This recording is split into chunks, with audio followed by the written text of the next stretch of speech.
मैं भी बहुत अच्छा हूँ। जैसा कि आप सभी लोग जानते हैं कि इस कोरोना वायरस की क्राइसिस ने चीज़ों को बहुत हद तक बदल दिया है, हमारी ज़िंदगी को, हमारे जीवन के तौर तरीक़ों को। इसी के तहत एजुकेशन सेक्टर में जो बदलाव आया है, जिसे हम ऑफलाइन से ऑनलाइन एजुकेशन प्लेटफॉर्म पर ले आए हैं, इसी में आप लोगों के जीवन में कॉम्पिटिटिव एग्ज़ाम को लेकर के आपकी जितनी भी प्लान्स हैं या जितनी भी कॉम्पिटिटिव एग्ज़ाम हैं, ख़ास तौर से यूजीसी नेट हिस्ट्री को लेकर के, उनकी स्ट्रेटजीज़ को लेकर के, उनके रास्तों को लेकर के मैं आसान बनाना चाहता हूं, जिसके लिए मैंने एक नया इनिशिएटिव शुरू किया है जिसका नाम है डीएन कैंपस ऑफ लर्निंग। 2019 में मैं एग्ज़ाम यूजीसी नेट हिस्ट्री में क्वालिफाई कर चुका हूं और इस एग्ज़ाम से जुड़े हुए जितनी भी एक्सपीरियंसेस हैं, जितनी भी चुनौतियां हैं, जितनी भी ऐसी चीज़ें हैं जो आपके सामने बाद में आ सकती हैं और आपके लिए प्रॉब्लम क्रिएट कर सकती हैं, वो चीज़ें मैं आपके साथ पहले ही शेयर कर देना चाहता हूँ, ताकि आप जब उनके नज़दीक जाएं तो उनसे बच निकलें, आपको ऐसी कोई प्रॉब्लम फेस ना करनी पड़े। इसलिए आज इस अवेयरनेस सीरीज़ के अंतर्गत, जिसका थंबनेल मैं 6 दिन पहले डाल चुका था, वीडियो शूट करने में थोड़ा टाइम लगा क्योंकि हमारे बहुत सारे काम जो थे वो बीच में फंसे हुए थे, बट कोई बात नहीं, देर आए दुरुस्त आए। तो इसी के साथ हमने अवेयरनेस सीरीज़ का जो पहला वीडियो है, जिसका नाम है यूजीसी नेट हिस्ट्री, कि ये एग्ज़ाम क्या है, इसकी स्ट्रेटजीज़ क्या होंगी, अगर आप इसको पास कर लेते हैं तो आपको किस तरह का सर्टिफिकेट मिलेगा, इसके बाद आपके लिए कौन कौन से रास्ते खुल जाते हैं, तो इन सब बातों पर आज हम चर्चा करेंगे। जिसमें से सबसे पहली जो चीज़ है वो ये है कि यूजीसी नेट हिस्ट्री क्या है। आप इस बात से पूरी तरह वाकिफ़ होंगे कि अगर आप एजुकेशन सेक्टर में जाना चाहते हैं तो उसमें कई तरीके की चीज़ें होती हैं। आप 5वीं से 8वीं क्लास को पढ़ाना चाहते हैं, आप 10वीं क्लास को पढ़ाना चाहते हैं, आप 12वीं क्लास को पढ़ाना चाहते हैं, या आप विश्वविद्यालयों में अपना करियर बनाना चाहते हैं एज एन असिस्टेंट प्रोफेसर। और जो भी चीज़ या एजुकेशन सेक्टर से रिलेटेड जो भी स्ट्रीम आप अपने लिए चूज़ करते हैं, उनके रास्ते थोड़े से अलग अलग हैं। जिसमें आप निचली कक्षाओं में अगर अध्यापन करना चाहते हैं तो उसके लिए आपको कुछ और एग्ज़ाम्स क्वालिफ़ाई करने पड़ते हैं। इंटरमीडिएट को अगर आप पढ़ाना चाहते हैं तो उसके लिए कुछ और एग्ज़ाम्स आपको क्वालिफ़ाई करने पड़ते हैं। इसी तरह अगर आप विश्वविद्यालय में एज ए रिसर्चर काम करना चाहते हैं या आगे अपना career as an assistant professor, associate professor और प्रोफेसर बनना चाहते हैं, तो उसके लिए जो आपको पास करना पड़ता है, उस एग्ज़ाम का नाम है यूजीसी नेट हिस्ट्री। और ये यूजीसी यानी कि यूनिवर्सिटी ग्रांट कमीशन के बिहाफ पर इसे पहले सीबीएसई कंडक्ट करता था, बट अब इसके लिए एक राष्ट्रीय एजेंसी बना दी गई है जिसको हम नेशनल टेस्टिंग एजेंसी के नाम से जानते हैं। और ये एक कॉम्प्रिहेंसिव एजेंसी है जो कि ना सिर्फ यूजीसी नेट हिस्ट्री बल्कि और भी नेशनल लेवल के एग्ज़ाम्स जैसे कि आईआईटी जेईई को भी कंडक्ट करती है। यूजीसी नेट हिस्ट्री का इस साल का नोटिफिकेशन जारी हो चुका है, एप्लीकेशन फॉर्म, रजिस्ट्रेशन सब हो चुके हैं और अब किसी भी वक्त एग्जामिनेशन डेट उसकी आ सकती है।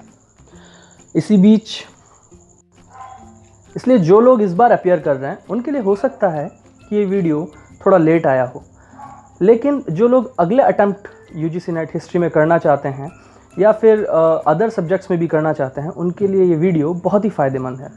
तो आप इस वीडियो को स्किप करके ना देखें, आप पूरा का पूरा वीडियो देखें ताकि इस वीडियो का पूरा फ़ायदा आपको मिल सके।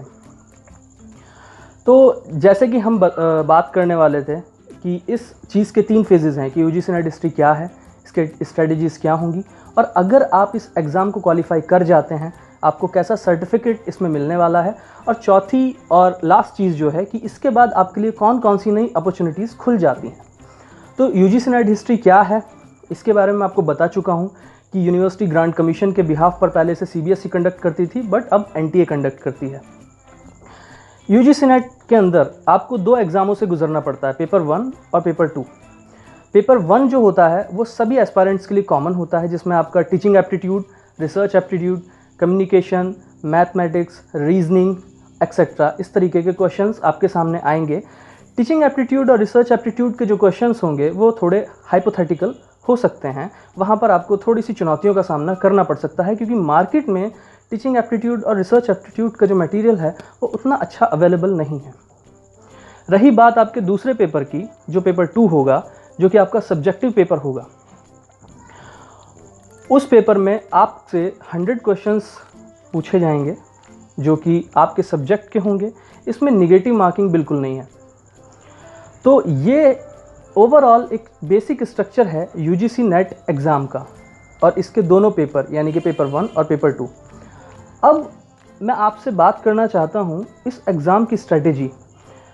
असल में बात यह है कि ये जो स्ट्रेटेजी मैं आपके साथ शेयर करना चाहता हूँ या जो स्ट्रेटेजी मैंने इस एग्ज़ाम को क्रैक करने के लिए लगाई है वो आप किसी भी एग्ज़ाम के लिए यूज़ कर सकते हैं।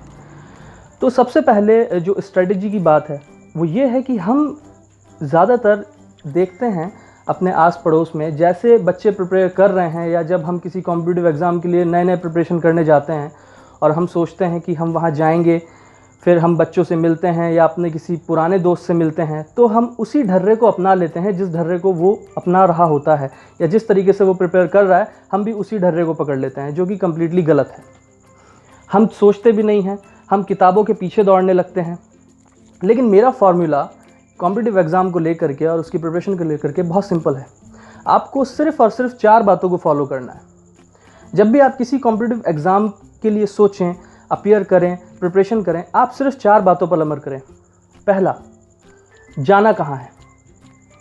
दूसरा, जाऊंगा कैसे। तीसरा, जान कितनी है। और चौथा, जान लगा दूंगा। तो जो पहला फार्मूला है, जाना कहाँ है, बहुत ही इम्पॉर्टेंट चीज़ है कि हमें जाना कहाँ है। देखिए, मैंने अधिकतर कॉम्पिटिटिव एग्ज़ाम्स के बच्चों को देखा है या जब मैं अपने दोस्तों के रूम्स पर भी गया हूँ तो मैंने उनसे कभी कभी ये क्वेश्चन पूछा है कि आपके रूम्स पर इतनी किताबें क्यों होती हैं। दरअसल वो लोग अपने रूम्स में किताबों के ढेर लगा लेते हैं और मुझे कभी कभी समझ नहीं आता कि इन किताबों को पढ़ लेना भी अगर आसान हो तो रिवाइज़ कर लेना आसान होगा। और कॉम्पिटिटिव एग्ज़ाम्स के अंदर जितने बच्चे बैठे हुए हैं बिना रिवीजन के, हम इस एग्ज़ाम को क्रैक कैसे करेंगे। तो कहानी कुछ और भी हो सकती है। हम कभी भी अपने दिमाग पर जोर डालकर इस तरफ सोचते भी नहीं हैं। तो सबसे पहला क्वेश्चन अगर आप अपने आप से करेंगे कि जाना कहाँ है, तो शायद आपको इसके उत्तर मिल जाएं। तो जैसे ही आप अपने आप से सबसे पहले ये सवाल करते हैं जाना कहाँ है, तो इसका सीधा सीधा जवाब है सिलेबस। आपको सिलेबस की तरफ जाना है। अगर आपके सिलेबस में लिखा हुआ है इकोनॉमिक्स और उसके कुछ टॉपिक लिखे हुए हैं, इसका मतलब है कि आपसे उस जॉब के रिगार्डिंग जो सिलेबस में चीज़ें हैं वहीं तक आपको उसमें रास्ता बनाना है। आपको किसी खास इकोनॉमिक्स की किताबों के बंडलों को ख़त्म नहीं करना है, आपको सिर्फ उन सेलेक्टिव टॉपिक्स को ख़त्म करना है जो आपके सिलेबस में मेंशन है। तो जब आपको सिलेबस दिया जा रहा है तो आप इसको स्ट्रिक्टली फॉलो करिए। तो क्वेश्चन फर्स्ट, जाना कहाँ है, मतलब सिलेबस। सिलेबस से हटकर आप कुछ भी नहीं पढ़ेंगे, ये बात आप गार्ड मान लीजिए। यदि आप सिलेबस से हट करके किताबों की दौड़ में शामिल हो जाएंगे तो आप लोग उन अधिकतर असफल छात्रों की भीड़ में चले जाएंगे जो कि लगातार सालों से मेहनत कर रहे हैं, दिमाग पर प्रेशर पड़ रहा है लेकिन सफल नहीं हो पा रहे हैं। दूसरी चीज़ है कि जाऊंगा कैसे। अब ये जो प्रश्न है ये थोड़ा सा और टफ हो जाता है कि ठीक है सर, आपने बता तो दिया कि जाना कहाँ है, सिलेबस की तरफ जाना है, लेकिन जब हम सिलेबस की तरफ जाते हैं और अपने सिलेबस को कंप्लीट करने के लिए मार्केट में या दोस्तों से पता करते हैं कि कौन सी बुक्स लें, तब हम वहाँ पे कंफ्यूज हो जाते हैं। तो कोशिश कीजिए ज़्यादातर या तो आप ऑथेंटिक किताबों को चुनें या आप टेक्स्ट बुक्स को चुनें या आप उन किताबों को चुनें जो कि आपके जो सीनियर्स हैं, जो क्वालिफाई कर चुके हैं, वो उसको मेंशन कर रहे हैं। और सबसे इम्पॉर्टेंट चीज़ कि जाऊंगा कैसे, इस सवाल का एक उत्तर ये भी है कि आप सिलेबस और प्रीवियस ईयर क्वेश्चन पेपर्स के जो क्वेश्चंस हैं उनको रख लें आमने सामने। आप जब अपना सिलेबस के अकॉर्डिंग टॉपिक कंप्लीट करें तो उसके बाद प्रीवियस ईयर में आने वाले उसी सेक्टर्स के जो क्वेश्चंस हैं उनके नेचरों को भी समझें। ये आपके लिए एक टॉर्च बियरर का काम करेंगे, यानी कि एक पथ प्रदर्शक का काम करेंगे।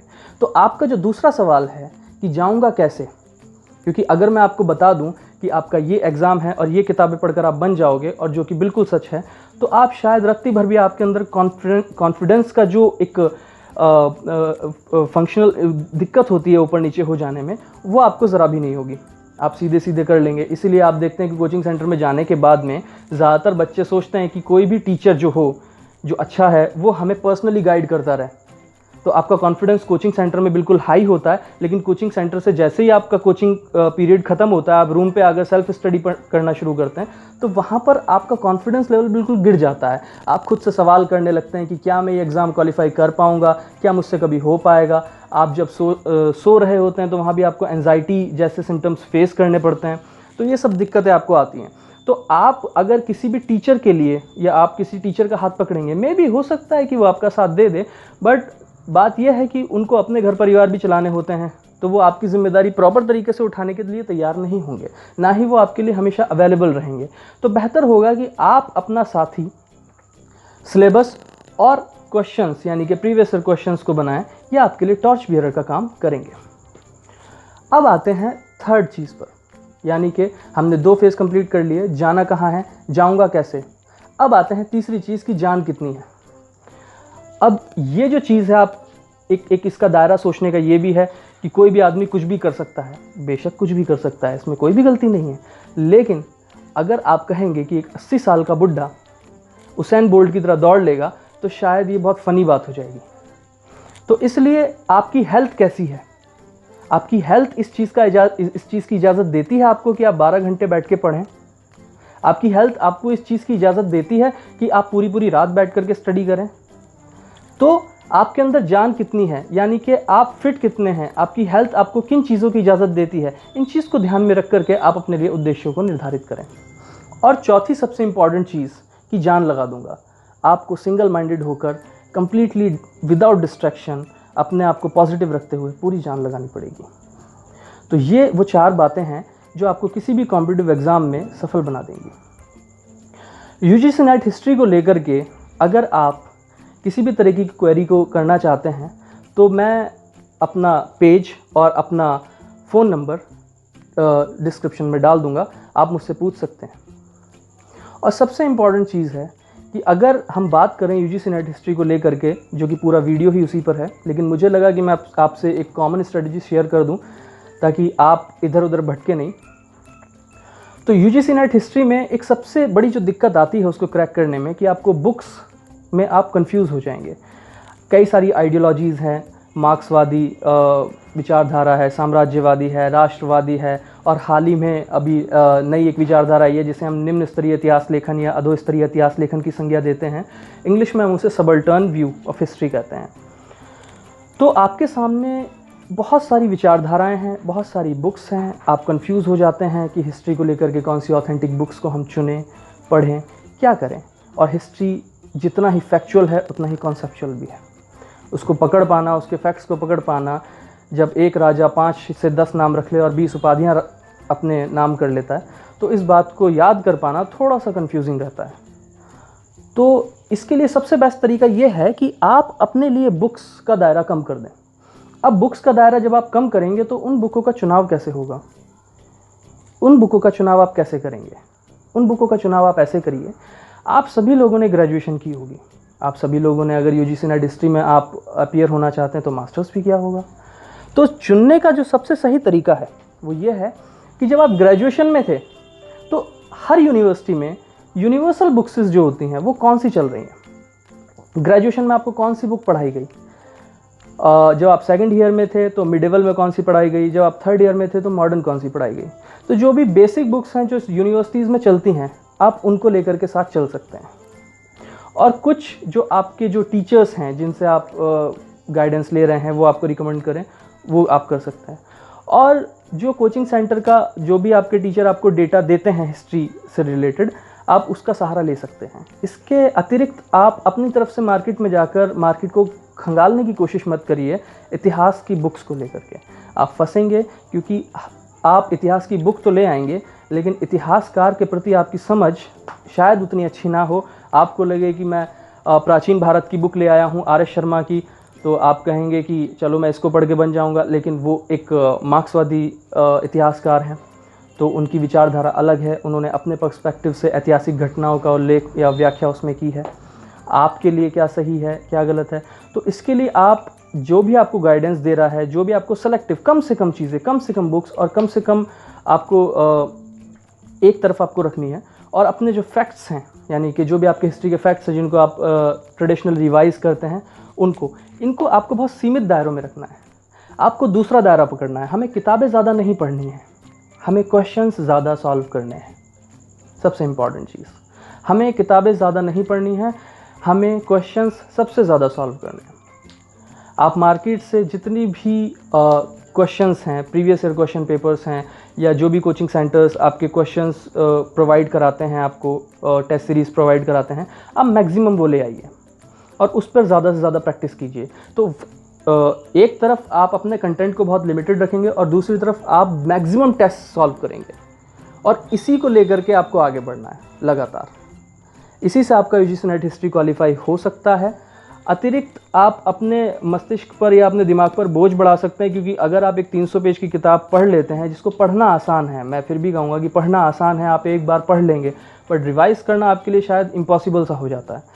और जब आप कॉम्पिटिटिव एग्ज़ाम फेस कर रहे हैं तो आपको चाहिए कि आप एग्ज़ाम डेट से पहले आप अपने सिलेबस को इतनी बार रिवाइज़ कर चुके हों, जितना आपको टाइम मिले, जितने आपको मौके मिले। तीसरी सबसे इम्पॉर्टेंट चीज़ ये है कि यूजीसी नेट हिस्ट्री का जो सर्टिफिकेट है वो कैसा होगा। तो इस वीडियो के एंड में वो सर्टिफिकेट मैं आपको स्क्रीन पर डाल दूंगा, आप उसको देख सकते हैं। और सबसे जो एंड की बात है, यानी कि इसके बाद हमारे लिए कौन कौन सी अपॉर्चुनिटीज़ बनती हैं अगर हम ये एग्ज़ाम क्वालिफाई कर लेते हैं। तो अगर आप यूनिवर्सिटी में एज ए रिसर्चर काम करना चाहते हैं तो यूनिवर्सिटी में 3 तरीके के रिसर्चर्स होते हैं।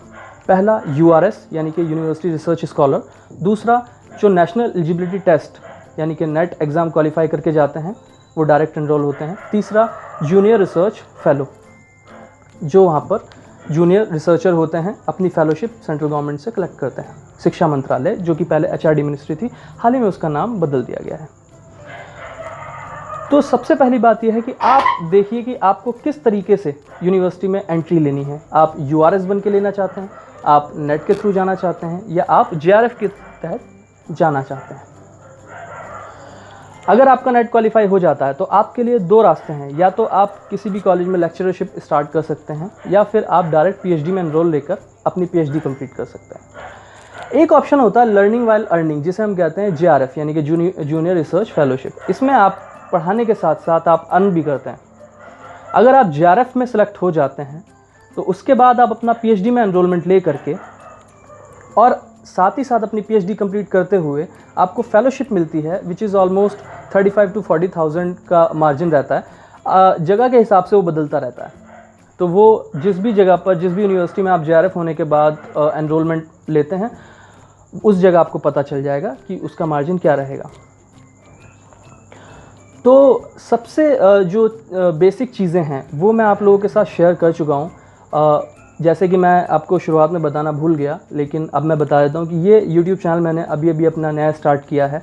तो हो सकता है इसमें बहुत सारी चीज़ें हों, या वीडियो बनाने में मुझसे जो गलतियाँ हुई हों, तो ऐसी चीज़ें प्रॉब्लम हो सकती हैं। लेकिन जैसे जैसे हम आगे बढ़ेंगे, हम कोशिश करेंगे कि ऐसी शिकायतें ना आएँ और चीज़ों को इम्प्रूव करेंगे और आपके लिए बेहतर से बेहतर कंटेंट लेकर के आएंगे। और अगर आपका सपोर्ट रहा, आपका प्यार रहा, तो हम आपके लिए ऐसे ही आगे काम करते रहेंगे। थैंक यू, धन्यवाद।